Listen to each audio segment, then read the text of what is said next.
Hi everybody and welcome to this demo. So we've got these cherries. I created the image using an AI program called Midjourney. I'm working on the Canson Velvet paper here. This is the second time that I'm working on this paper and I absolutely love it.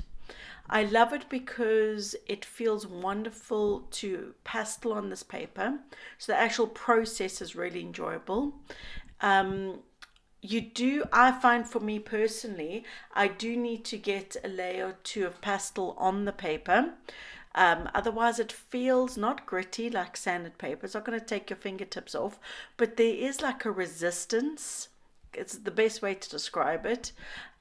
So where the pastel mat or first layer of pastel, I can use my hands no problem. That's a difference with this paper. I need a layer or two, and then there's no resistance. But it's not sore like sanded paper. There is more fallout than with pastel mat, but the colors on this I feel are just that little bit more vibrant. It feels like a hybrid between pastel matte and the sanded paper. What's it called? Lux Archival. It feels like a hybrid between the two for me personally. So I really enjoy this paper. I'm working on 20 centimeters squared. Oh, I should also say, sometimes pastel matte can curl over, and a few sanded papers can also, like UArt. This doesn't at all. This paper sits flat. So there's quite a few things I wished I could change on the finished painting. My cherries aren't overlapping enough. They're way too separate this, separate that. And I really don't like that, and it really annoys me.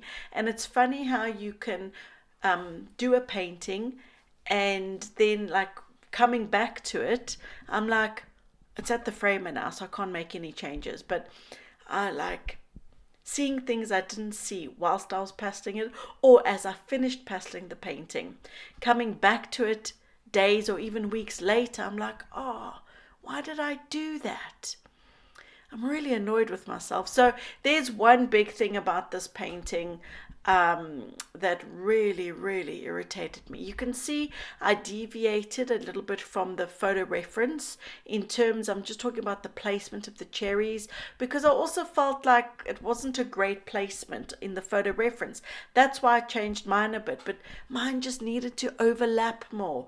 It looks so much more organic.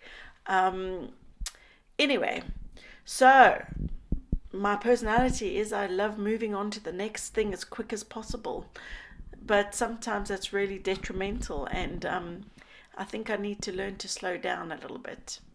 You can check this over on my Patreon in real time. This is just a very speedy, quick little time lapse of this piece. I used, as you can see, pastel pencils as well as my pastel sticks. I changed the shadows in the reference photograph. I made the background overall more tan colored rather than yellow and bluish gray. But I will say also on this paper, you can use your pastel pencils, as you can see I have, but you do have to go quite a bit around the edges because your edges can look quite jaggedy. So you just need to fill the tooth in the paper with the pastel pencil by going round and round and round so that it fills in all those ridges. Otherwise you're going to have a very jaggedy edge. That is one difference as well compared to pastel matte. I thought I'd just mention. But other than that, this paper, honestly, it's one of my favorite. Anyway, that's it. Thanks for watching. Until next time, bye for now.